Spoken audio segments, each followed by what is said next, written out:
Le premier super ballon d'or gagné en 1989 par Monsieur Alfredo Di Stefano, et ben on va avoir droit au retour de ce super ballon d'or en 2029. Le prix le plus grand, le prix le plus rare, un trophée décerné donc une seule fois dans l'histoire du football. Il va être remis en jeu. T'imagines, en 2029. Et selon vous, parmi ce classement, qui mériterait de succéder à Alfredo Di Stefano? Alors, il y aura les pros CR7 et les pros Léo Messi. Mais soyons clairs, on juge uniquement le joueur.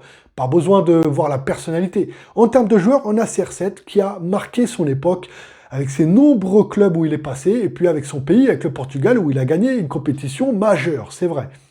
Ronaldo, contrairement à Messi, a dû se perfectionner tout au long de sa carrière pour devenir le joueur qu'il est. Il s'est amélioré pied droit, pied gauche, tête, coup franc, penalty. Il arrivait très souvent aux entraînements avant tout le monde, et puis à la fin des entraînements, il était toujours présent pour s'améliorer dans le but, dans l'optique de devenir le joueur qu'il est aujourd'hui. On voit, c'est un joueur qui a gagné beaucoup de ballons d'or, et pour moi, il mériterait aussi de gagner ce super ballon d'or en 2029. Mais à côté de ça, au coude à coude, on a un Léo Messi, qui a gagné plus de ballons d'or, qui a aussi de nombreux titres, de nombreux trophées, et beaucoup de belles choses, comme CR7. Donc ce super ballon d'or va se jouer entre ces deux mastodontes-là. Mais Léo Messi, lui, n'oublions pas, il est quand même né avec deux baguettes magiques à la place du pied. Contrairement à CR7, Messi, il est né comme ça. C'est inné, tu vois. Il n'a pas besoin de forcer son jeu. Le gars, il est né pour humilier tout le monde. Pour moi, pour ma part, Léo Messi mériterait de gagner ce super ballon d'or en 2029. D'accord.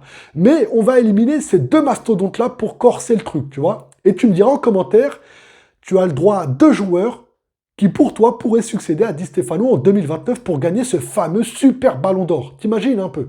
Pour ma part, les amis, s'il n'y avait donc pas ces deux mastodontes-là, Ronaldo et Léo Messi, je mettrais soit Zidane, soit Ronaldinho. Mais tu vois, tu as le choix, toi, entre Weah, Rivaldo, Kaka, et plein, Tchechenko, enfin, il y a plein de beaux joueurs qui ont, pour la plupart, gagné au minimum un ballon d'or. Donc, pour moi, ça serait soit Zizou ou soit Ronaldinho. Zizou, pour son chemin, pour ce qu'il a créé dans le football, pour tout ce qu'il a apporté aussi dans le football français et puis à l'international, parce que Zizou est aimé de tous. Et avec l'équipe de France, en 98, je me souviendrai toute ma vie, il a mis ce 2 coups de boule contre le Brésil, et grâce à lui, j'ai pété 2 capots de voiture. Bah oui, parce que je dansais la samba. Je dansais la samba grâce à Zizou. On a soulevé cette première Coupe du Monde en 98. Ensuite, on se souvient de Zizou à la Juventus. C'est monté crescendo. Et puis, il rejoint le Real Madrid avec un transfert record où il devient encore plus emblématique. Et cette finale contre Leverkusen, où il te met cette reprise de volée en pleine lucarne sur une passe de Roberto Carlos, ou encore en 2006 contre le Brésil. Là, on se dit tous, aïe, aïe, aïe, ça va être dur, c'est le Brésil. Des joueurs magnifiques au Brésil.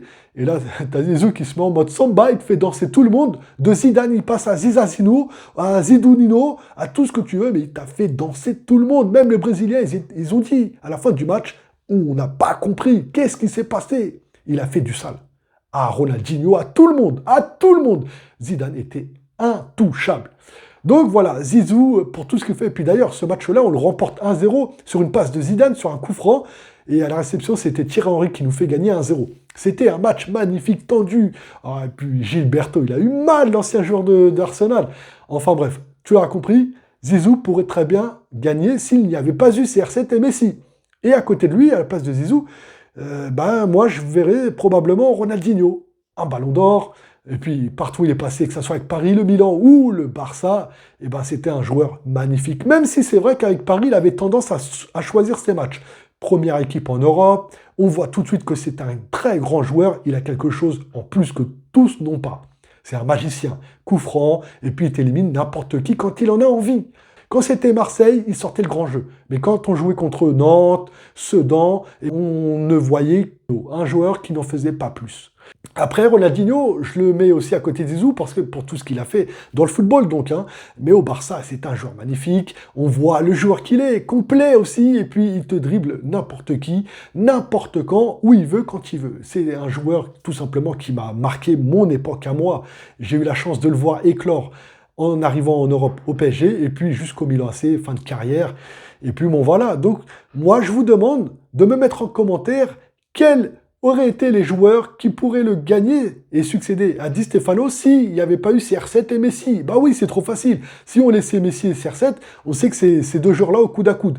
C'est pour ça que je fais cette vidéo-là. Je suis curieux de savoir qui vous mettriez à la place de CR7 et Messi, hein, à côté de Di Stefano. Quel joueur, selon vous, pourrait être à côté de lui s'il n'y avait pas eu ces deux mastodontes-là? Ah, je suis curieux de voir, je suis curieux. Moi, c'est Zizou et Ronaldinho, mais vous, ça serait qui? R9, Wea, Tchechenko? Ah, je suis curieux. En tout cas, là, les amis, c'était une vidéo assez courte, une vidéo où je suis et je serai curieux de vous lire. En tout cas, je vous dis à très vite, à très bientôt pour une prochaine vidéo. N'oubliez pas un petit like, un petit abonnement, ça fait toujours plaisir pour le rayonnement, pour tout plein de choses et surtout, ça fait énormément plaisir. Alors abonne-toi et à bientôt. Bouf.